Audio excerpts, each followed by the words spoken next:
দুই শালিক ধারাবাহিকটি শেষ হয়ে গেলেও এখনও দর্শকেরা ভুলতে পারেননি এই ধারাবাহিকের কাস্টদের। দর্শকদের কাছে সবথেকে প্রিয় জুটি ছিল গৌলিক জুটি। তবে ঝিলিকের গৌরব এইবার কামব্যাক করতে চলেছেন অন্য ধারাবাহিকের হাত ধরে। স্টার জলসার পর্দায় আসছে নতুন ধারাবাহিক রাজ রাজেশ্বরী রানী ভবানী। আর এই ধারাবাহিকে রানী ভবানীর স্বামীর চরিত্রে দেখা যাবে অভিনেতা সায়ন ঘোষকে।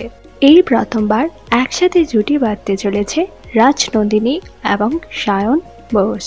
একেবারেই নতুন জুটি, নতুন গল্প এবং নতুন কেমিস্ট্রি নিয়ে হাজির হবে সকলের প্রিয় গৌরব।